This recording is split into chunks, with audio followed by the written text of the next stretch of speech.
The untouched beauty of Yellowstone turned deadly in minutes. Rivers swelled into monsters of water, and thousands of lives hung by a thread. Yellowstone. Families enjoyed trails and campgrounds when torrential rains struck the park. Within minutes, rivers overflowed, floods consumed paths, and hope was nearly lost. Then came the park rangers. Not only guardians of nature, but guardians of life. With ropes, boats, and unshakable courage, they launched a desperate race against time to save the trapped. If you believe stories of courage should be told, subscribe to the channel and tell us in the comments where you're watching from. The sun rose over Yellowstone National Park with the kind of pristine beauty that reminded visitors why this place was America's first national treasure. Steam drifted from geysers across the landscape, while massive bison grazed in meadows that stretched towards snow-capped peaks. This was nature at its most magnificent, a wilderness preserved for generations to experience the world as it existed before cities and highways changed everything. Ranger Jake Morrison had been protecting this sacred land for 15 years, and mornings like this still took his breath away. Standing at the Lamar Valley overlook, his green uniform crisp in the mountain air, he watched dozens of families beginning their day of exploration. Children pressed their faces against car windows, pointing at elk grazing near the road. Parents checked maps and prepared backpacks for day hikes. Elderly couples sat on benches, simply absorbing the majesty of a place where time seemed to move differently. Jake's radio crackled with routine morning reports from other rangers stationed throughout the park's 2.2 million acres. Sector 7 clear, normal wildlife activity reported. Old Faithful area, crowds gathering for the 8:30 eruption. North entrance, steady flow of incoming vehicles. Everything was as it should be in America's wonderland. Jake had grown up in Montana, spent his childhood camping in these very forests, and knew every trail, river, and mountain peak like they were members of his own family. He'd seen Yellowstone in all its moods, the gentle summer days when families made memories, the harsh winters when only the most prepared ventured into the wilderness, and the dramatic spring seasons when snowmelt turned streams into rivers and rivers into rushing torrents. But today felt different. Jake couldn't quite identify what was bothering him as he looked at the peaceful scene below. Maybe it was the way the clouds seemed to be gathering more quickly than the weather forecast had predicted.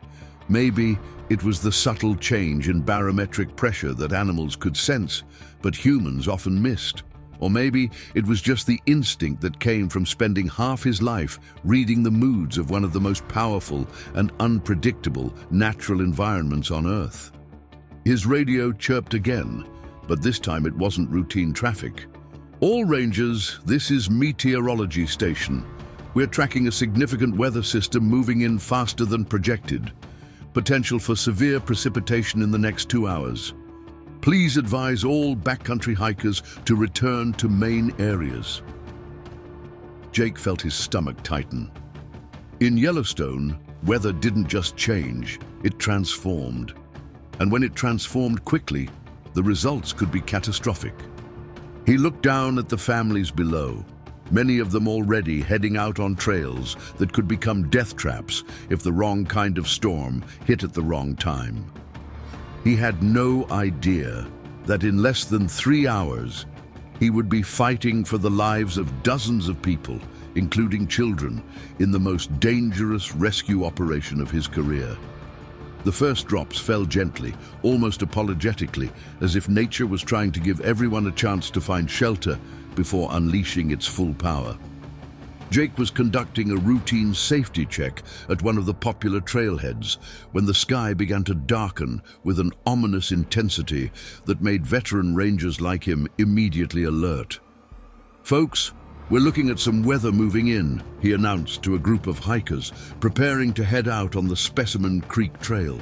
"I'd recommend staying close to the main areas today or postponing your hike until tomorrow."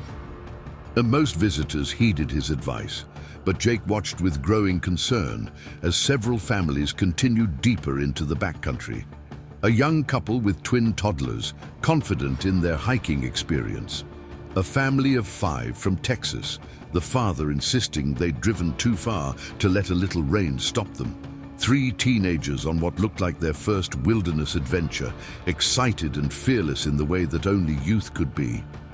Jake documented their trail selections and estimated return times, standard procedure that suddenly felt much more important than usual. His radio was alive now, with reports from rangers throughout the park, all noting the rapid deterioration in weather conditions.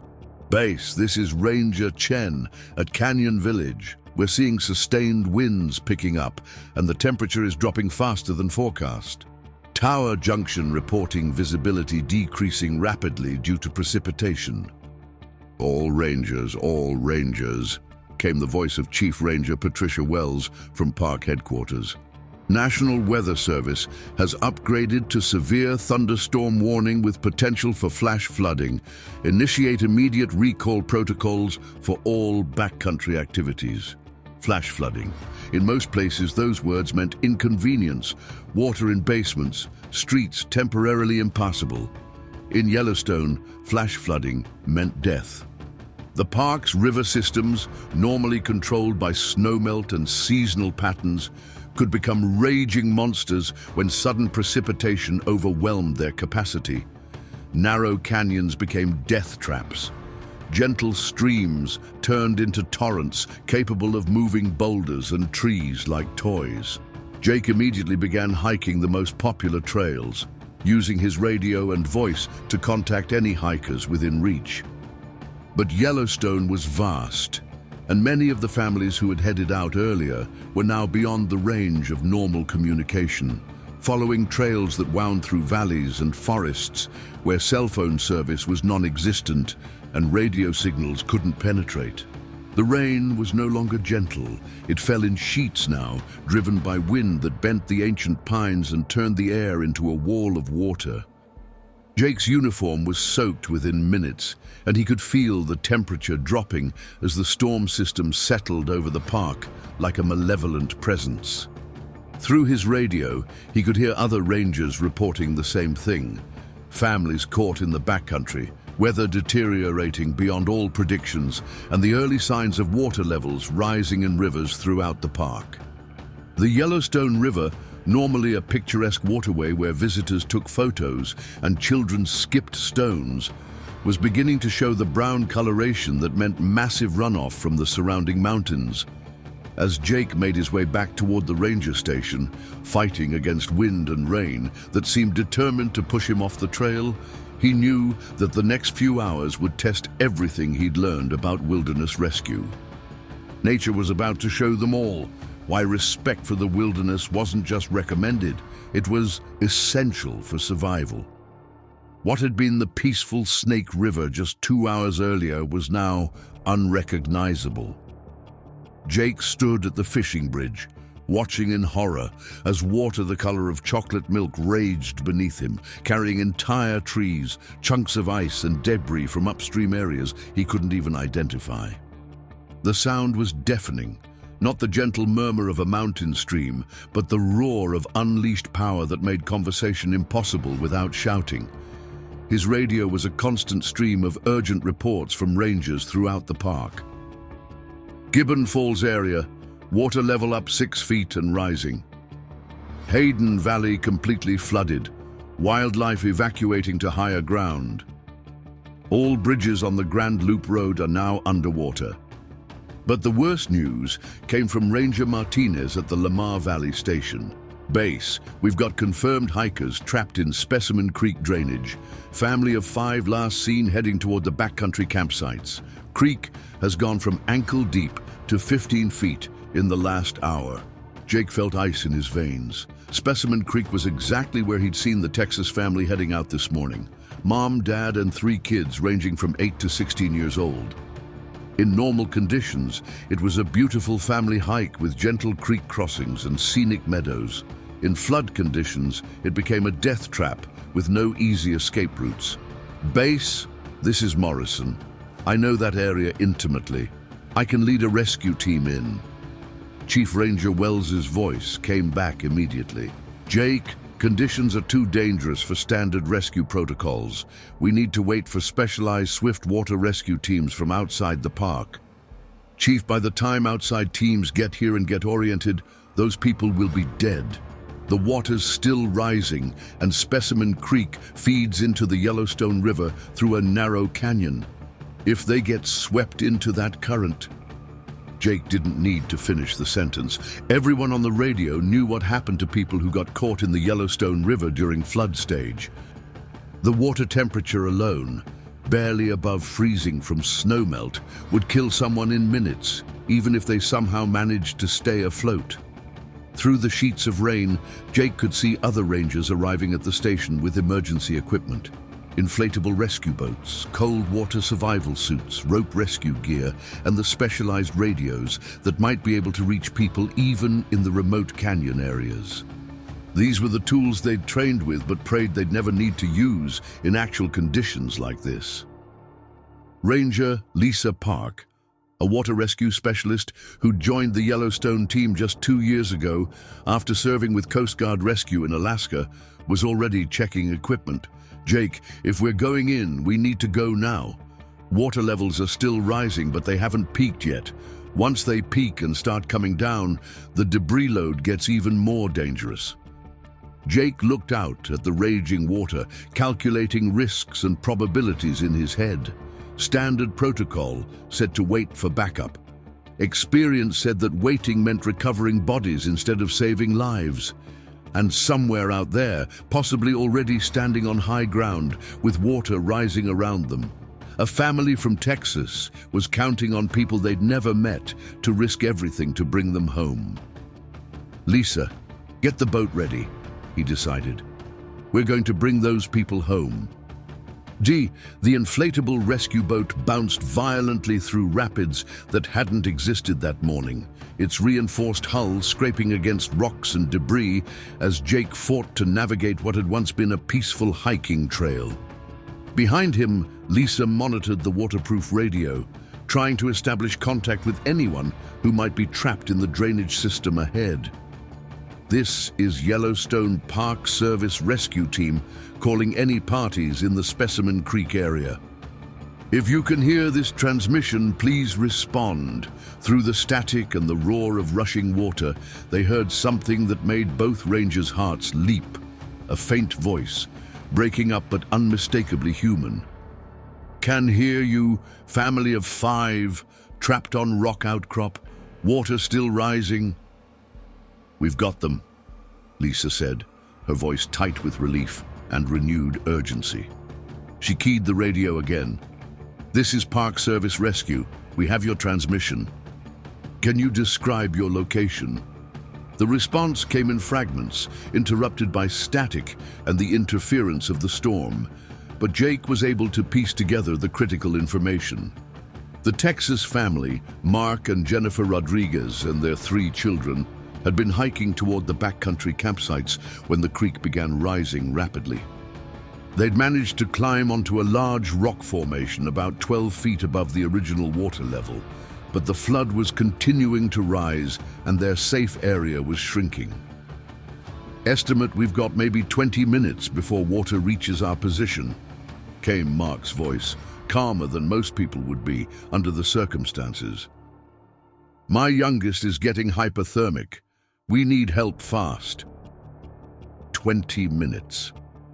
Jake looked ahead at the churning water between their position and where the family was trapped. In normal conditions, it would be a 15-minute boat ride through gentle rapids. In these conditions, it was a maze of hydraulics, fallen trees, and powerful currents that could flip their rescue boat or pin it against obstacles. But as they rounded a bend in what had been the creek channel, Jake saw them, 5 figures huddled on a dark rock island that seemed impossibly small in the midst of the raging flood. Even from a distance, he could see the terror in their posture, the way the parents had positioned themselves to shield the children from the worst of the wind and spray. There, he pointed, and Lisa immediately began plotting their approach. The current was too strong to navigate directly to the rock. They would need to position upstream and let the water carry them down, using the boat's motor to steer rather than fight the flow directly. "Mark, this is Park Service Rescue," Lisa called on the radio. "We have visual contact with your position.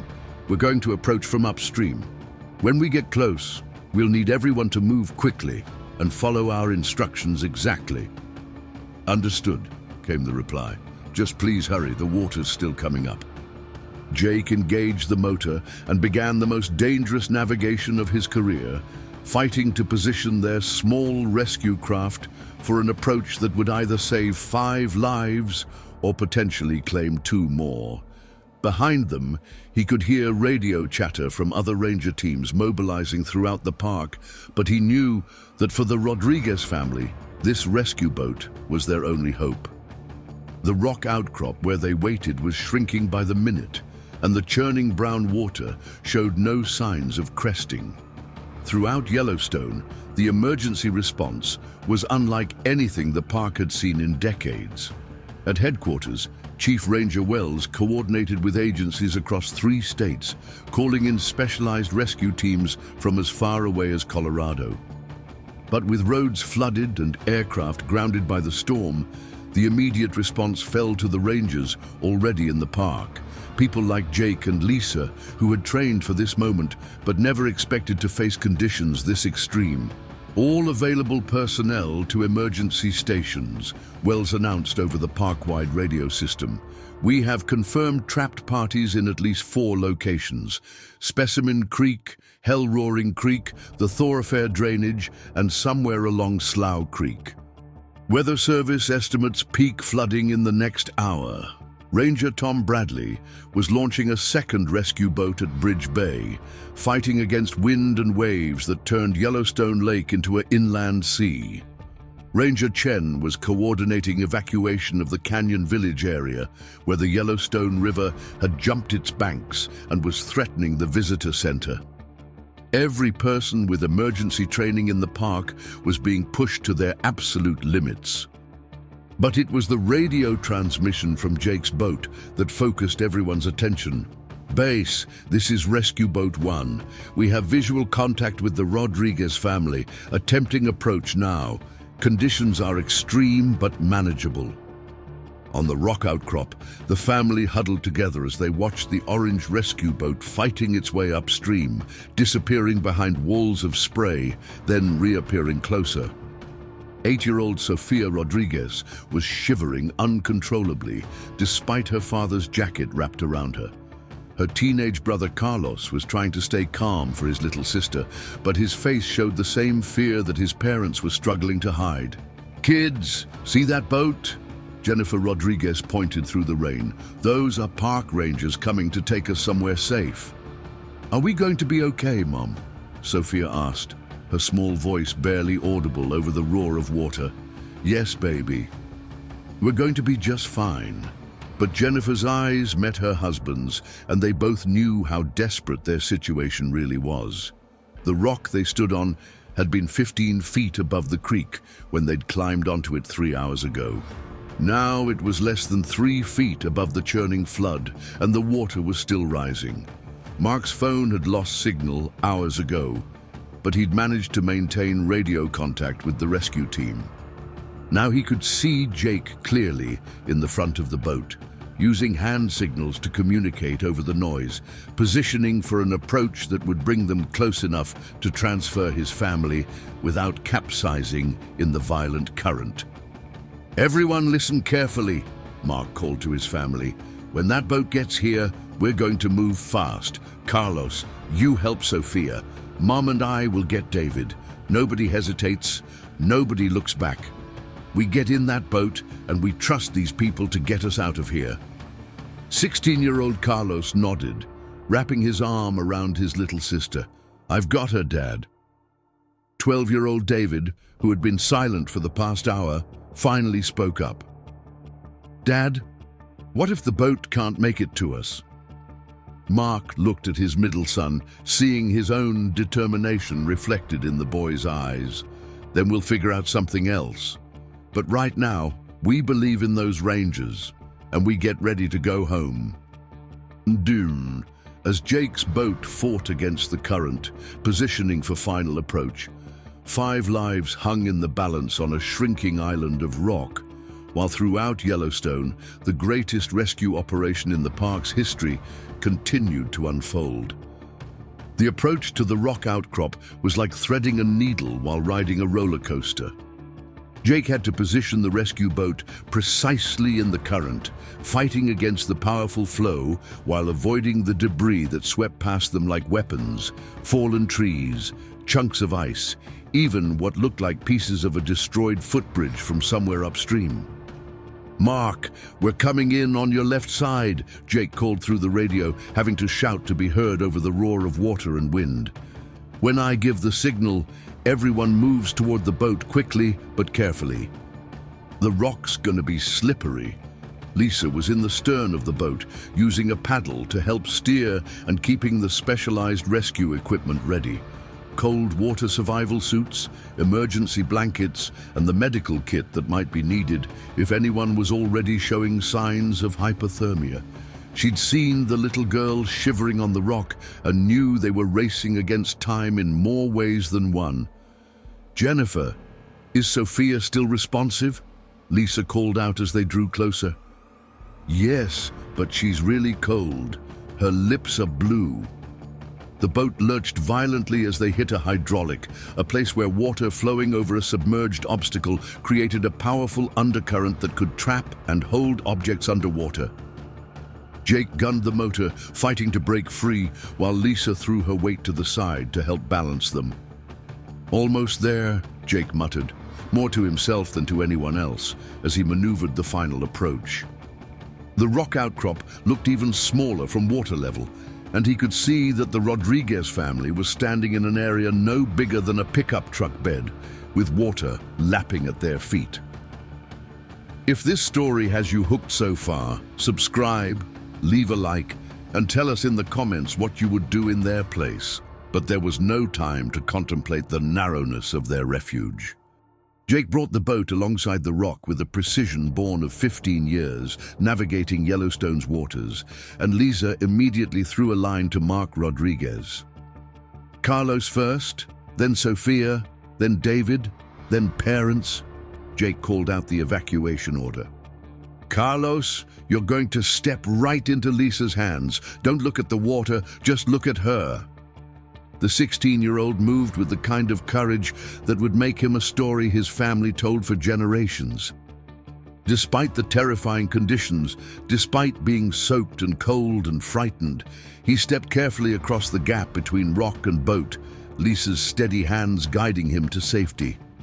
"Good job, son. Sophia, you're next. Your brother's going to help you." But as the 8-year-old started to move toward the boat, a massive piece of debris, what looked like part of a dock torn loose from somewhere upstream, came barreling toward them in the current. Jake saw it coming and had seconds to react. "Hold on!" he shouted, gunning the motor to get clear of the impact zone. The boat lurched away from the rock, just as the debris crashed into the exact spot where they'd been positioned, the impact sending spray 20 feet into the air.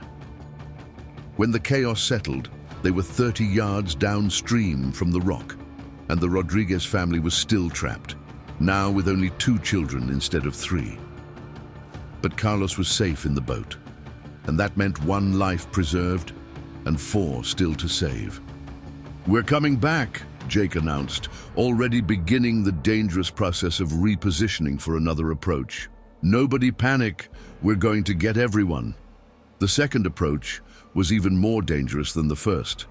The water had continued to rise, and the rock outcrop where the Rodriguez family waited was now less than 2 feet above the flood level. Mark and Jennifer stood with their remaining children, Sophia and David, watching the orange rescue boat fight its way back upstream through conditions that seemed to worsen by the minute. "Jake, I'm reading the GPS and that debris field is getting thicker," Lisa reported, monitoring both their position and the obstacles floating past them. "We've got maybe 1 more safe approach window before this becomes impossible." Jake nodded grimly, focusing all his attention on reading the current, identifying the hydraulics and eddies that could help or hinder their approach. Behind them, his radio crackled with updates from other rescue operations throughout the park. Rescue Boat 2 has successfully evacuated 6 hikers from Hell-Roaring Creek area. Canyon Village evacuation complete. All visitors relocated to higher ground. To Mammoth Hot Springs area, reporting all roads impassable. Tourist facilities isolated but secure. But for Jake and Lisa, the only thing that mattered was the family still stranded on the shrinking rock island ahead of them.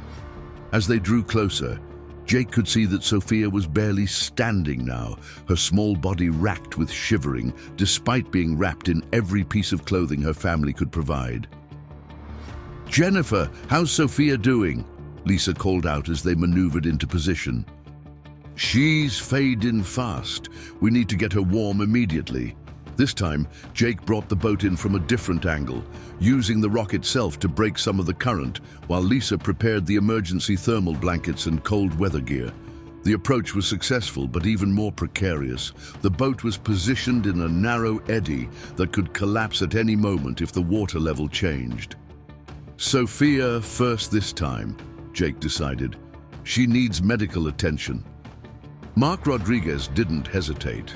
Despite the terrifying conditions, despite the boat lurching in the current, he lifted his 8-year-old daughter and carefully passed her across to Lisa, who immediately wrapped her in thermal blankets and began checking her vital signs. "She's hypothermic but conscious," Lisa reported. "We need to get her to shelter soon." "David, you're next," Jake called to the 12-year-old, who moved across the gap with the same courage his older brother had shown. 2 children safe, 2 adults still waiting on a rock that was rapidly disappearing beneath the flood. But as Mark prepared to help his wife across to the boat, the unthinkable happened. A massive surge of water, possibly from a dam failure or landslide upstream, swept through the drainage with the force of a locomotive. The water level jumped 3 feet in a matter of seconds, and the rock outcrop that had been their refuge was suddenly completely submerged. Mark and Jennifer Rodriguez were swept into the raging current, disappearing beneath the brown water as their children screamed in terror from the rescue boat. Jake had seconds to decide whether to abandon the search and get the children to safety, or attempt a rescue in conditions that could easily claim more lives. He didn't hesitate.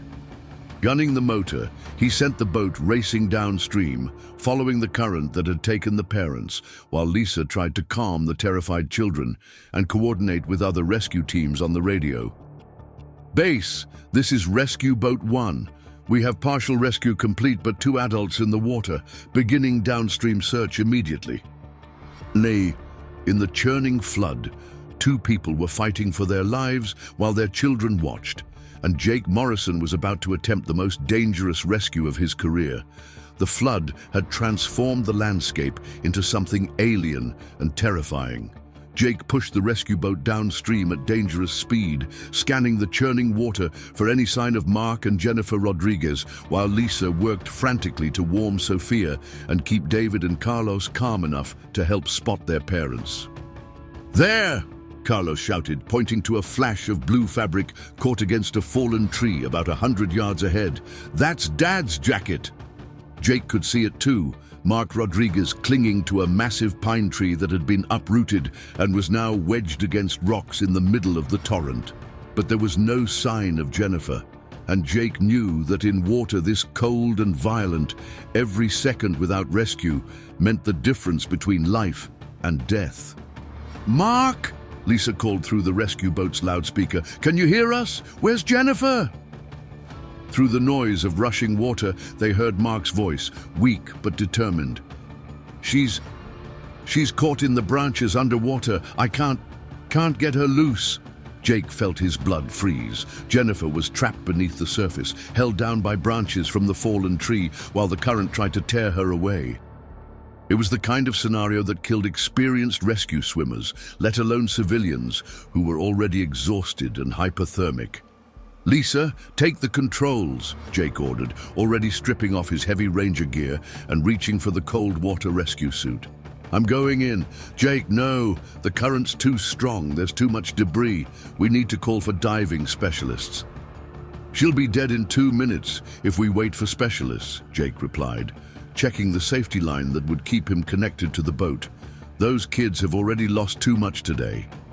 Carlos and David Rodriguez watched in terrified silence as Jake prepared to jump into the same water that had nearly claimed their parents. 8-year-old Sophia, wrapped in emergency blankets, was barely conscious, but aware enough to understand that the ranger was risking his life to save her mother. Jake took a deep breath and dove into the flood.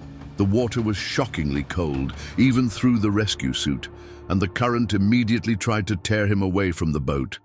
But the safety line held, and he fought his way toward the fallen tree where Mark Rodriguez clung desperately to life. "Mark, where is she?" Jake shouted, grabbing onto the same branches that were keeping the man afloat. "Down there, about 6 feet under. Her jacket got caught and the current's holding her down." Jake took the deepest breath of his life and dove beneath the murky surface. Visibility was almost zero in the sediment-filled water, but he felt his way along the submerged branches until his hands touched fabric, then a human form. Jennifer Rodriguez was unconscious, trapped by her jacket which had become entangled in the tree's branches. Working by feel alone, Jake used his rescue knife to cut through the fabric, fighting against the current that wanted to tear them both away. His lungs burned for air, but he knew that surfacing without Jennifer meant she would die. With a final desperate effort, he freed her from the trap and kicked toward the surface. They broke through together, Jake holding Jennifer's unconscious form, while Mark helped guide them toward the rescue boat. Lisa had positioned the craft as close as possible, and Carlos and David reached out to help pull their mother aboard. "Is she breathing?" Jennifer's husband asked frantically as Lisa began CPR on his wife's motionless form. "Get me some room," Lisa ordered, working with the professional calm of someone trained in emergency medicine. After 30 seconds of chest compressions and rescue breathing, Jennifer Rodriguez coughed up water and began breathing on her own. "Mom," Sophia whispered, reaching out a small hand to touch her mother's face. "I'm okay, baby," Jennifer managed to whisper back. "We're all going to be okay." As Jake pulled himself back into the boat, exhausted but triumphant, his radio crackled with an update that filled him with relief. "All rescue boats. This is base. Weather system is moving out. River levels beginning to stabilize. Recovery operations can begin." The journey back to the ranger station was like emerging from a nightmare into the light of day. The rain was tapering off, the wind was calming, and for the first time in hours, Jake could see patches of blue sky breaking through the storm clouds. But more importantly, the Rodriguez family was alive, all 5 of them, huddled together in the rescue boat as Lisa monitored their vital signs and Jake navigated toward safety. "Base, this is Rescue Boat 1, Jake reported over the radio. 5 survivors en route to headquarters. 2 adults with moderate hypothermia, 3 children in stable condition, ETA 15 minutes. The response came back immediately from Chief Ranger Wells. "Outstanding work, Jake. Medical teams are standing by, and we've got hot food and dry clothes waiting." As they approached the dock at Bridge Bay, Jake could see the full scope of the emergency response that had mobilized throughout Yellowstone. Emergency vehicles lined the shore, medical personnel waited with stretchers and warming equipment, and other rangers were coordinating the arrival of multiple rescue boats from other operations throughout the park. Carlos Rodriguez, who had shown such courage during the rescue, was now holding his little sister Sophia while she slept, exhausted by her ordeal, but safe. David sat beside his parents, all of them wrapped in emergency blankets, alive when just hours earlier their survival had seemed impossible. "Ranger, Mark Rodriguez spoke as they neared the dock, his voice hoarse but filled with emotion. "I don't know how to thank you and Lisa. You saved our family." Jake looked at the man who had kept his family together through the most terrifying experience of their lives, who had stayed calm in crisis and trusted strangers to risk everything for people they'd never met. "You don't need to thank us, Mark. This is what we do. This is why we're here." But even as he said it, Jake knew this rescue had been different. Not just because of the extreme conditions or the complexity of the operation, but because of the bond that forms between people when they face death together and choose to fight for life. As the boat touched the dock, paramedics immediately took charge of the Rodriguez family, checking their vital signs, treating them for hypothermia, and beginning the process of ensuring they would make full recoveries. Jake and Lisa watched as the family was loaded into ambulances for transport to the park's medical clinic, knowing that their part of the story was complete. "Jake," Lisa said as they secured the rescue boat and began the process of cleaning and restoring their equipment. "In all my years doing water rescue, I've never seen anything like what you did today. Diving into that flood to save Jennifer, that was beyond the call of duty." Jake looked out at the Yellowstone River, which was already beginning to recede toward normal levels as the storm system moved east. "Lisa, when I saw those kids watching their parents disappear into that water, I knew there was no choice. We don't abandon people. We don't give up. We bring everyone home." Over the radio, they could hear reports from throughout the park. All missing hikers accounted for. Bridge repair crews mobilizing for morning assessment. Wildlife monitoring reports all animals successfully relocated to higher ground. The crisis was over. Yellowstone would recover, as it always had from natural disasters throughout its long history. But for the Rodriguez family from Texas, and for Jake Morrison and Lisa Park, this day would be remembered forever as the time when courage made the difference between tragedy and triumph. 3 days later, the sun shone brilliantly over Yellowstone as Jake Morrison walked the same trails where he'd conducted rescues just 72 hours earlier. The floodwaters had receded, leaving behind debris and damaged infrastructure, but also revealing the resilience of both the natural world and the human spirit. At park headquarters, Chief Ranger Wells was coordinating the recovery efforts, trail crews clearing debris, engineers assessing bridge damage, and wildlife biologists monitoring the ecosystem's recovery. But she took time to meet with Jake and Lisa to discuss what had become the most successful rescue operation in Yellowstone's history.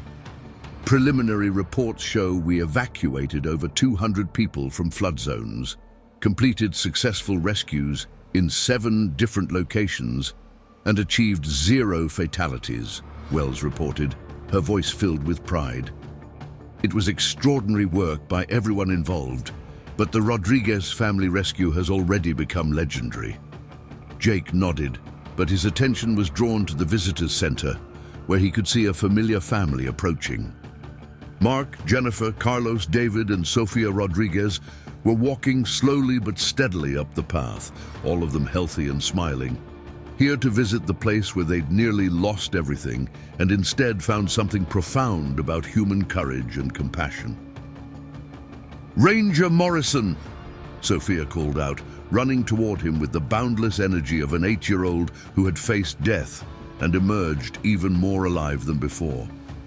Jake knelt down to meet her at eye level, and she threw her arms around him in a hug that carried all the gratitude a child could express. Behind her, the rest of the Rodriguez family approached, and Jake could see that their ordeal had changed them in ways that would last forever. "We wanted to come back and say thank you properly," Jennifer said, her voice strong and clear. "And we wanted Sophia to see that this place isn't something to be afraid of, but something to respect and appreciate." Mark Rodriguez looked around at the mountains and forests that had nearly claimed his family's lives. "We've decided to make this an annual trip. Every year, we want to come back to Yellowstone to remember what happened here and to honor the people who risk their lives to protect others. Lisa Park joined them, carrying the same rescue equipment that had saved their lives 3 days earlier. "You know," she said to the family, "we've got ranger programs for kids Sophia's age. If you're interested in learning more about how we protect this place and the people who visit it." Sophia looked up at Jake with eyes that sparkled with the same wonder that had brought her family to Yellowstone in the first place, but now tempered with a deeper understanding of both danger and safety. "Could I be a ranger someday?" "If you study hard and care about protecting wild places and helping people," Jake replied, "I think you'd make an excellent ranger." Nay. As the Rodriguez family continued their tour of the park, this time staying on marked trails and checking weather conditions religiously, Jake reflected on the events that had tested every skill he'd learned in 15 years of wilderness protection. The flood had been a reminder that nature's power was beyond human control, but human courage in response to that power could create miracles. Over his radio, he heard the routine reports that meant Yellowstone was returning to normal, visitor traffic at expected levels, wildlife sightings normal for early summer. All trails reopened after debris clearance. But Jake knew that normal was different now. Every ranger in the park had been reminded of why their work mattered. Every visitor who heard the story would understand that Yellowstone's beauty came with responsibility, and that the people who protected this place were more than just employees. They were guardians of something sacred. As evening approached and Jake completed his final patrol of the day, he stopped at the same overlook where he'd started that morning 3 days ago, when the storm clouds had first begun to gather. The view was exactly the same: bison grazing in meadows, steam rising from geysers, families making memories in one of America's most treasured places. But Jake carried with him the knowledge that sometimes being a guardian meant more than protecting the land. Sometimes it meant diving into raging floodwaters to save a mother's life while her children watched. Sometimes it meant risking everything for strangers who would become family through shared trials. Sometimes it meant proving that courage isn't a choice, it's a calling. His radio crackled one final time as he prepared to end his shift. "All Rangers, this is Base. Thank you for your service today and every day. Yellowstone is safe because of your dedication." Jake looked out at the wilderness he'd sworn to protect, at the families still exploring even as the sun set, at the endless cycle of natural beauty and human wonder that made this place special. Tomorrow would bring new challenges, new visitors to guide and protect, new opportunities to serve something greater than himself. The Rodriguez family was safely back in Texas now, but they would return as promised, year after year, to remember what they'd learned about both the power of nature and the courage of those who stand guard over it. And Sofia Rodriguez, inspired by the rangers who had saved her family, would grow up knowing that heroes weren't just characters in stories. They were real people who chose to run toward danger when others ran away. In Yellowstone, where the earth itself was alive with geysers and hot springs, where wildlife roamed free as they had for millennia, the greatest natural wonder of all remained the human capacity for courage in the face of impossible odds. Jake Morrison and Lisa Park had proven that once again, and in doing so, they had become part of the eternal story of this sacred place. If this story moved you, subscribe, turn on the bell, and share your thoughts in the comments.